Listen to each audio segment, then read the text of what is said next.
So I'm going to be sharing a framework that we use in order to find and qualify influencers that would be right for your campaigns, as well as 3 different ways that you can measure the impact that those campaigns are having. However, before doing so, I'd like to take a step back and look at the trends that we've observed in the marketplace. So just last year in 2017, influencer marketing on Instagram has doubled. And we know this because we can take a look at the amount of posts that have hashtag ad in them, and this trend is showing no signs of slowing down. And what's even more interesting is that out of those posts that were made, nearly 50% were done by micro-influencers. And we associate this to 2 main reasons. The first is that quite simply they're cheaper to work with than their larger counterparts. However, also they tend to have higher engagement rates, which is one of the main factors that you're looking at when trying to find a qualified influencer. But how exactly do I find these qualified influencers that would be right for my campaign? Well, we've broken it down to reach, relevance, and influence. And we're going to take a closer look at which each of these mean individually. So reach, for the marketers out there who are used to maybe advertising on Facebook, could be the equivalent of your cost per mil or your CPM, but when running an influencer campaign. And there's 2 ways of calculating this. You can either use an online calculator or tool that takes an average of the last 10 posts and will show you on average how many engagements it gets. Or you could quite simply ask the influencer directly as well. And you're not just looking for impressions that it generates, but you're also looking for the amount of unique impressions, because those are the unique eyeballs, which is what you're interested in when you're trying to find someone who has more reach. The second is relevance. Does this influencer have my target market? And Christian touched upon some platforms, and indeed those are one of the better ways of going about it when you're trying to do this at scale, because if you know your demographics and your interests, then these platforms such as NeoReach are able to pair that with influencers that have that exact audience. That being said, when it comes down to actually trying to negotiate the deal and finalizing with that influencer, I always suggest also having their analytics displayed in front of you, simply because having the raw numbers is always better than trusting these third-party platforms. So use these third-party platforms in order to narrow down the targeting, but always take a look at what the influencer is, what the real numbers are for them. And last is influence. And unfortunately, there's no real data-driven way of calculating influence. You have to ask yourself some questions as though you're the user. So who here has heard of Casey Neistat? Side of curiosity. Yeah, a couple. Next. And so Casey started a couple years back, and he's had a pretty explosive growth over the past couple years. And he's very well known in the technology, but more specifically the camera niche.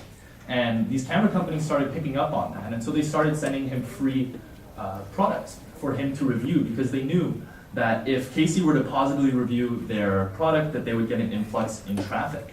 So when doing this exercise, I always ask myself, if I were a user, what would prompt me to want to hit follow, or what would prompt me to want to see this influencer's content either every day or a couple times a week? And when you start getting into the headspace of the user, then you start better understanding who the true following is and who has a dedicated following. So this is a framework that we use to find a short list of influencers that we would want to work with for these companies. But how do I actually measure the effectiveness of those campaigns once I launch the campaigns? Well, I'm going to share 3 different ways. The first is a little more technical, but it involves UTM links. Now, you can see over here that I've created one that's specific to this campaign or to this presentation, where all of the information that's past the slash is actually sent over to Google Analytics. And the advantage here is that if you're working with a couple of influencers, it actually allows you to compare. And you're not just looking for how much revenue was driven by that specific influencer, but also the site-wide behavioral characteristics. So for example, if I have 4 influencers, which one is bringing me the most returning visitors? Or which influencer is bringing visitors that stay the longest on my website? As you know, depending on the product that you're offering, it may require a couple more touch points before getting the sale. So just because they don't buy right away, it doesn't mean it wasn't the right audience. The second is affiliate links, or an affiliate program. And going back to our example with Casey Neistat, you can see here in the description that what appear to be seemingly normal links are actually packed with a bunch of extra data at the end.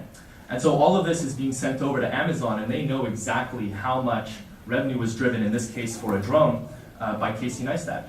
And there are platforms such as tap links where you can set these up quite easily for yourselves. And these are better for when you have more influencers to work with as opposed to few, because they each have their own unique code and link, which means you can compare very easily afterwards to know who is driving the true revenue. And the last one that Christian also touched upon a little bit in regards to the promotional codes, the coupon code is great, or the promotional code, simply because you know exactly how many were bought with that code. But more importantly, it also acts as an extra lever for the influencer to personalize the campaign. So rather than have a Spring 15 coupon code for, let's say, Case Neistat, again, I would much rather have him have a KC15, because that way he can communicate that to his audience, and it builds trust. And these small little details actually do add up when it comes to running these influencer campaigns, because the idea is to maintain authenticity within the audience. You want to give that influencer the creative freedom to work with their audience, because at the end of the day, they know them best. You want to work with them so that they can convey your brand message to their audience. And every little instance of personalization is one worth doing. So now I'm going to invite Phil over to talk about how you can integrate this into today's customer journey. Thank you.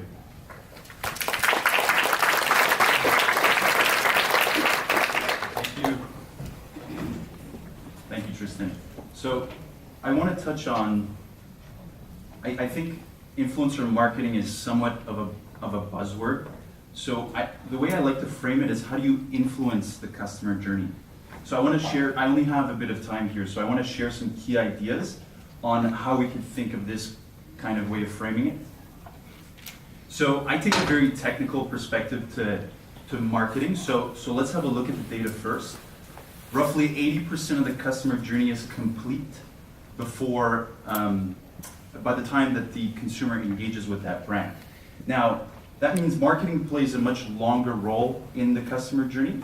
And for the folks here that are in B2B, this is not different. Roughly 2/3 of the buying process is complete with very minimal influence from you. So the default behavior 15 years ago was you pick up the phone, there was a phone number on the website, and you call.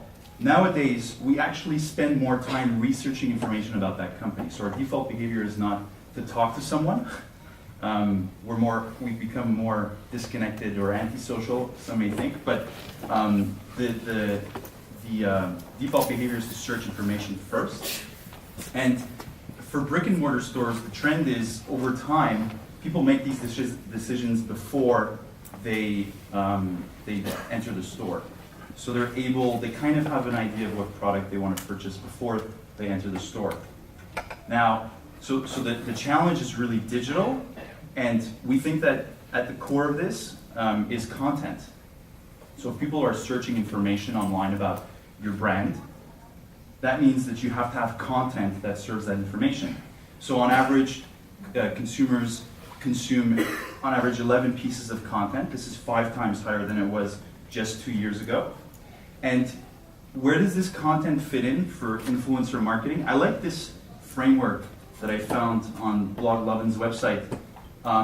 It first starts with some inspirational piece of content that is typically served on platforms like Instagram, Snapchat, Facebook, your favorite blog sites.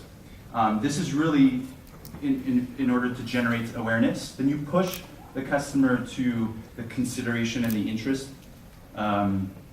phase. That's, at that point, that customer is looking at reviews. They're Googling you. They're finding reviews on YouTube. They're looking for people, for influencers that, or customers that are speaking about your brand. The third is then purchase decision. Tristan touched on a few good ways of doing this with promotional codes and with UTM links. And then after that, there's a post-purchase experience. So if it was a positive experience, people typically share that experience, and that's called, word of mouth. But in today's world of distributed media, over half of the customer interactions happen over multi-touch and multi-channel. So many people ask us, Phil, what's the best platform to use? Do we use this platform versus that platform? For for the salespeople, they ask us, should we do more inbound versus outbound? The answer is nowadays you have to do everything. You have to do a bit of everything. The best way to determine which ones you should focus on requires experimentation and testing. You can test which channels work, and then you can compare which one is the most performing channel. So, but the key idea here is that you need to do the exercise of mapping out your customer journey and need to make sure that you own the relationship from end to end.